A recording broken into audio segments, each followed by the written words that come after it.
지금부터 2024 헌납 8 대통령 윤석열 탄핵 사건에 대한 선고를 시작하겠습니다. 먼저 적법 요건에 관하여 살펴보겠습니다. 이 사건 계엄 선포가 사법심사의 대상이 되는지에 관하여 보겠습니다.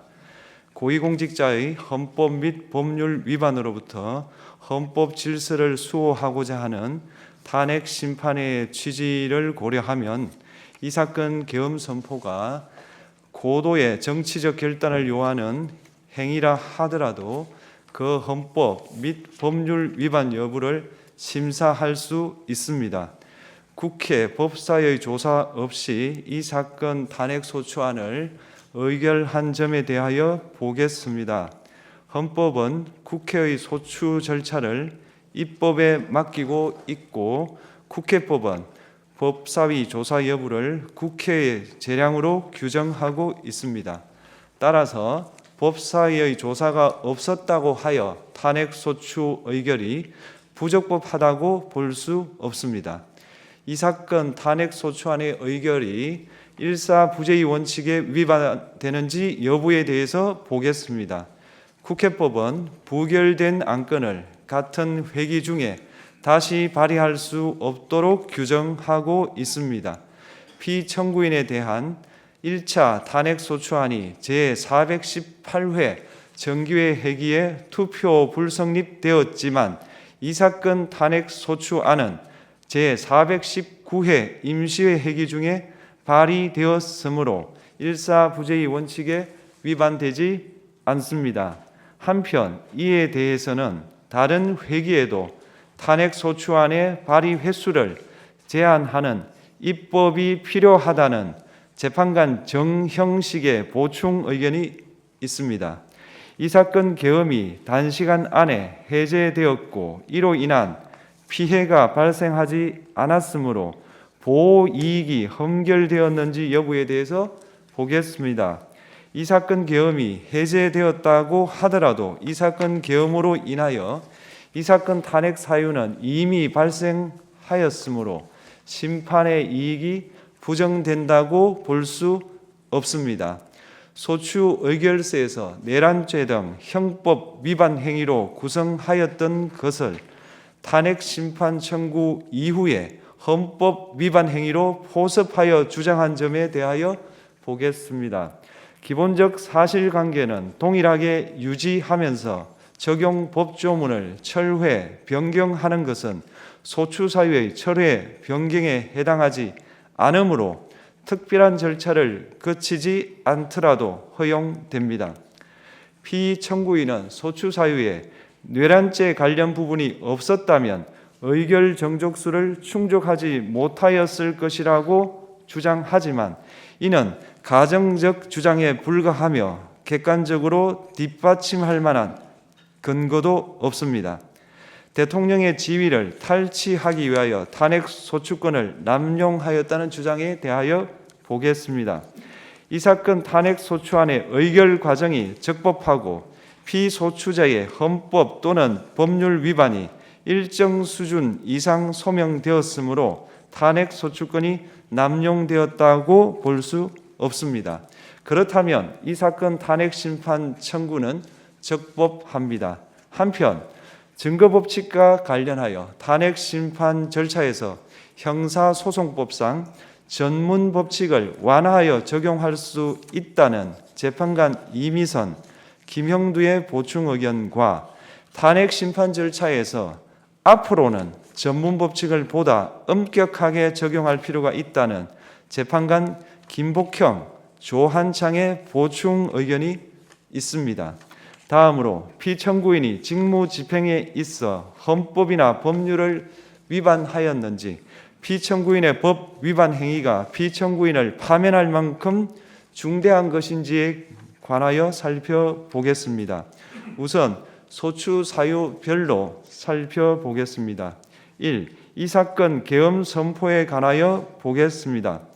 헌법 및 계엄법에 따르면 비상계엄 선포의 실체적 요건 중 하나는 전시, 사변 또는 이에 준하는 국가 비상사태로 저가 교전 상태에 있거나 사회 질서가 극도로 교란되어 행정 및 사법 기능의 수행이 현저히 곤란한 상황이 현실적으로 발생하여야 한다는 것입니다.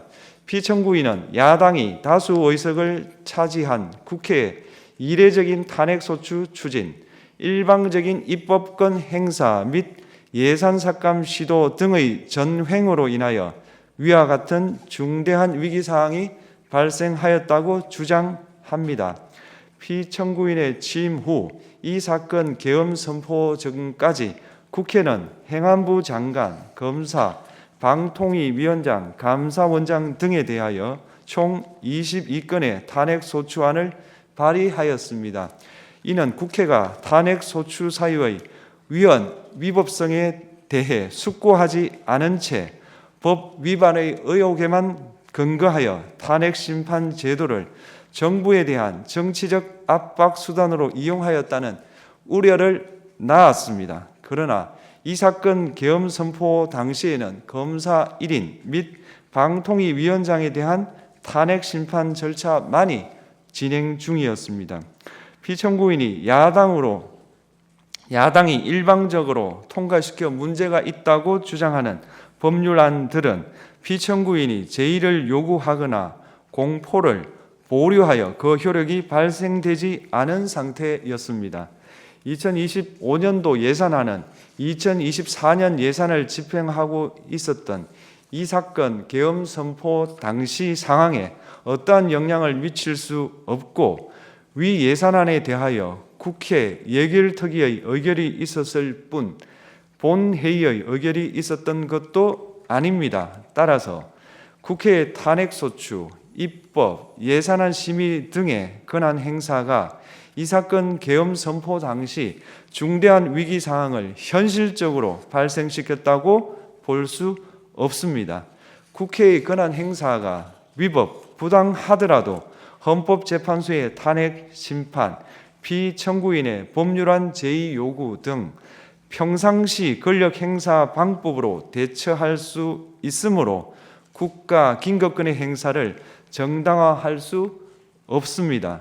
피청구인은 부정선거 의혹을 해소하기 위하여 이 사건 계엄을 선포하였다고도 주장합니다.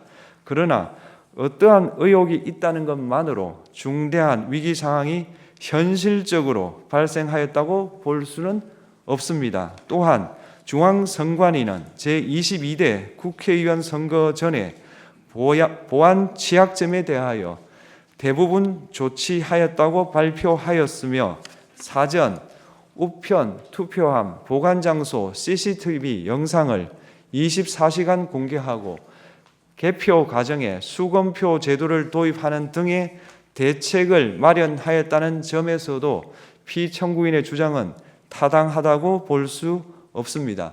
결국 피청구인이 주장하는 사정을 모두 고려하더라도 피청구인의 판단을 객관적으로 정당화할 수 있을 정도의 위기 상황이 이 사건 계엄 선포 당시 존재하였다고 볼 수 없습니다. 헌법과 계엄법은 비상계엄 선포의 실체적 요건으로 병력으로서 군사상의 필요에 응하거나 공공의 안녕 질서를 유지할 필요와 목적이 있을 것을 요구하고 있습니다. 그런데 피청구인이 주장하는 국회의 권한 행사로 인한 국정마비 상태나 부정선거 의혹은 정치적, 제도적, 사법적 수단을 통하여 해결하여야 할 문제이지 병력을 동원하여 해결할 수 있는 것이 아닙니다.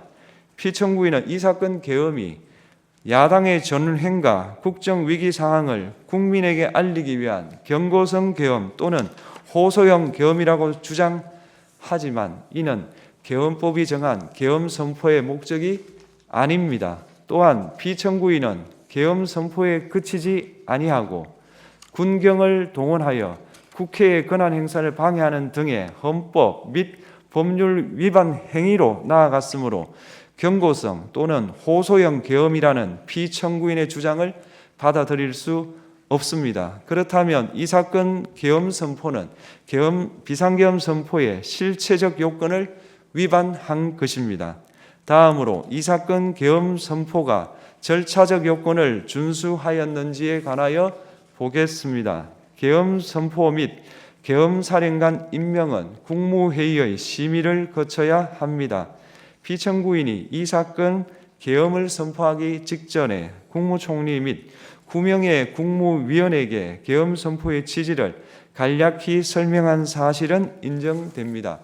그러나 피청구인은 계엄사령관 등 이 사건 계엄의 구체적인 내용을 설명하지 않았고 다른 구성원들에게 의견을 진술할 기회를 부여하지 않은 점을 고려하면 이 사건 계엄 선포에 관한 심의가 이루어졌다고 보기도 어렵습니다. 그 외에도 피청구인은 국무총리와 관계 국무위원이 비상계엄 선포문에 부서하지 않았음에도 이 사건 계엄을 선포하였고 그 시행 일시, 시행 지역 및 계엄사령관을 공고하지 않았으며 지체 없이 국회에 통고하지도 않았으므로 헌법 및 계엄법이 정한 비상계엄 선포의 절차적 요건을 위반하였습니다. 2. 국회에 대한 군경 투입에 관하여 보겠습니다. 피청구인은 국방부 장관에게 국회에 군대를 투입할 것을 지시하였습니다. 이에 군인들은 헬기 등을 이용하여 국회 경내로 진입하였고 일부는 유리창을 깨고 본관 내부로 들어가기도 하였습니다. 피청구인은 육군 특수전 사령관 등에게 의결 정족수가 채워지지 않은 것 같으니 문을 부수고 들어가서 안에 있는 인원들을 끄집어내라 는 등의 지시를 하였습니다.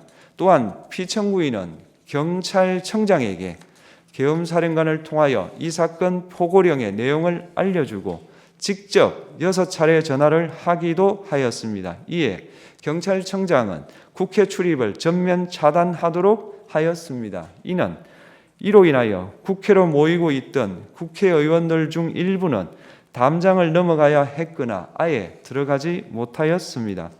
한편 국방부 장관은 필요시 체포할 목적으로 국군 방첩사령관에게 국회의장, 각 정당 대표 등 14명의 위치를 확인하라고 지시하였습니다.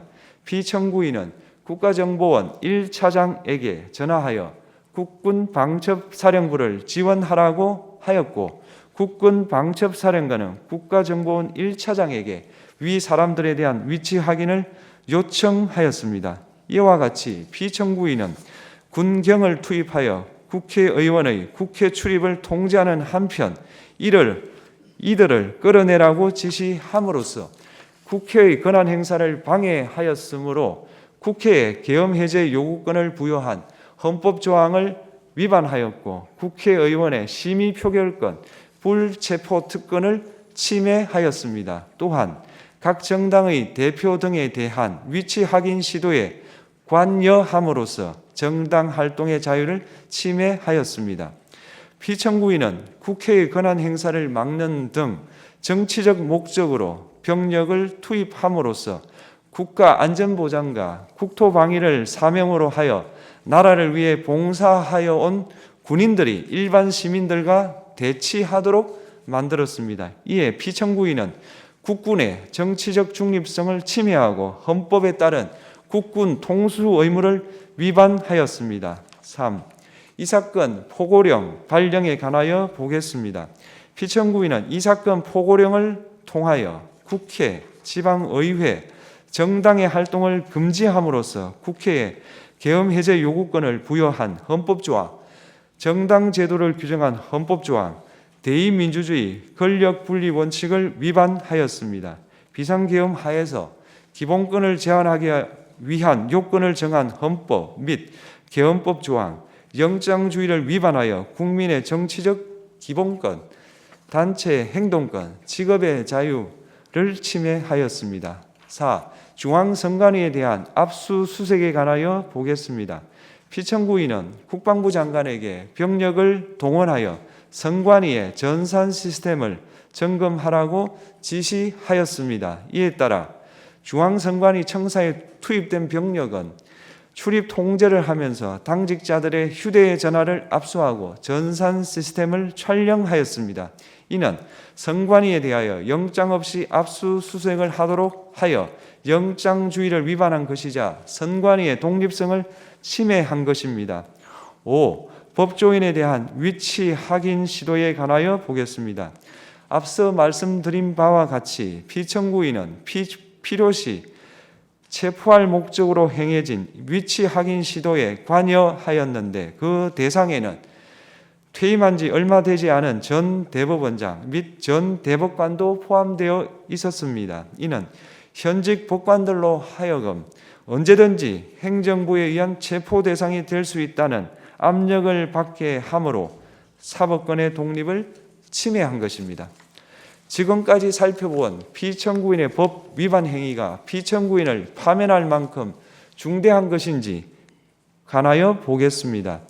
피청구인은 국회와의 대립사항을 타개할 목적으로 이 사건 계엄을 선포한 후 군경을 투입시켜 국회의 헌법상 권한 행사를 방해함으로써 국민 주권주의 및 민주주의를 부정하고 병력을 투입시켜 중앙선관위를 압수수색하도록 하는 등 헌법이 정한 통치구조를 무시하였으며 이 사건 포고령을 발령함으로써 국민의 기본권을 광범위하게 침해하였습니다.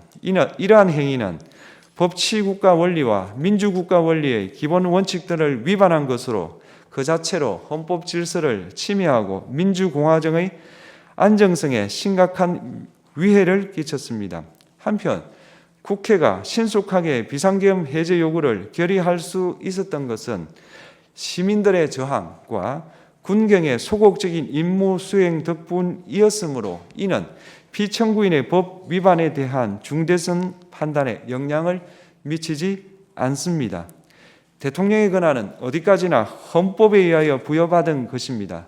피청구인은 가장 신중히 행사되어야 할 권한인 국가 긴급권을 헌법에서 정한 한계를 벗어나 행사하여 대통령으로서의 권한 행사에 대한 불신을 초래하였습니다. 피청구인이 취임한 이래 야당이 주도하고 이례적으로 많은 탄핵 소추로 인하여 여러 고위공직자의 권한 행사가 탄핵 심판 중 정지되었습니다.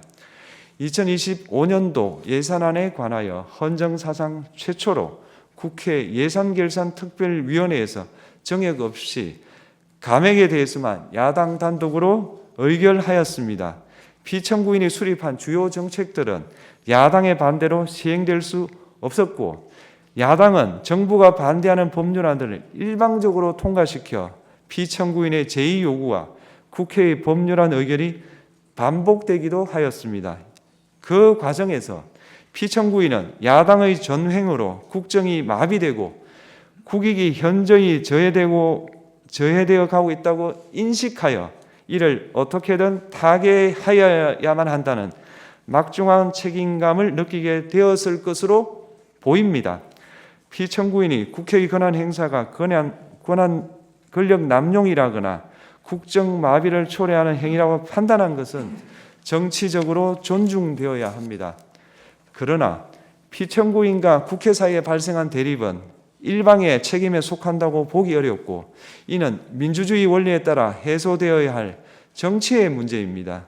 이에 관한 정치적 견해의 표명이나 공적 의사결정은 헌법상 보장되는 민주주의와 조화될 수 있는 범위에서 이루어져야 합니다. 국회는 소수 의견을 존중하고 정부와의 관계에서 관용 그리고 자제를 전제로 대화와 타협을 통하여 결론을 도출하도록 노력하였어야 합니다. 피청구인 역시 국회의 대표인 국회를 협치의 대상으로 존중하였어야 합니다. 그럼에도 불구하고 피청구인은 국회를 배제의 대상으로 삼았는데 이는 민주정치의 전제를 허무는 것으로 민주주의와 조화된다고 보기 어렵습니다. 피청구인은 국회의 권한 행사가 다수의 횡포라고 판단했다 하더라도 헌법이 예정한 자구책을 통해 견제와 균형이 실현될 수 있도록 하였어야 합니다. 피청구인은 취임한 때로부터 약 2년 후에 치러진 국회의원 선거에서 피청구인이 국정을 주도하도록 국민을 설득할 기회가 있었습니다. 그 결과가 피청구인의 의도에 부합하지 않더라도 야당을 지지한 국민의 의사를 배제하려는 시도를 하여서는 안 되었습니다. 그럼에도 불구하고 피청구인은 헌법과 법률을 위반하여 이 사건 계엄을 선포함으로써 국가 긴급권 남용의 역사를 재현하여 국민을 충격에 빠뜨리고 사회, 경제, 정치, 외교 전 분야의 혼란을 야기하였습니다. 국민 모두의 대통령으로서 자신을 지지하는 국민을 초월하여 사회 공동체를 통합시켜야 할 책무를 위반하였습니다. 군경을 동원하여 국회 등 헌법기관의 권한을 훼손하고 국민의 기본적 인권을 침해함으로써 헌법소의 책무를 저버리고 민주공화국의 주권자인 대한국민의 신임을 중대하게 배반하였습니다. 결국 피청구인의 위법 행위는 국민의 신임을 배반한 것으로 헌법소의 관점에서 용납될 수 없는 중대한 법 위반 행위에 해당합니다.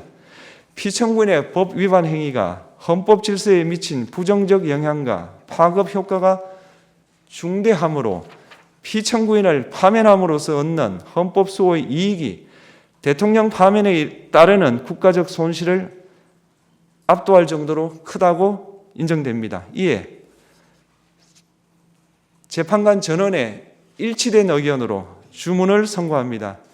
탄핵 사건이므로 선고 시각을 확인하겠습니다. 지금 시각은 오전 11시 22분입니다. 주문, 피청구인 대통령 윤석열을 파면한다. 마치겠습니다.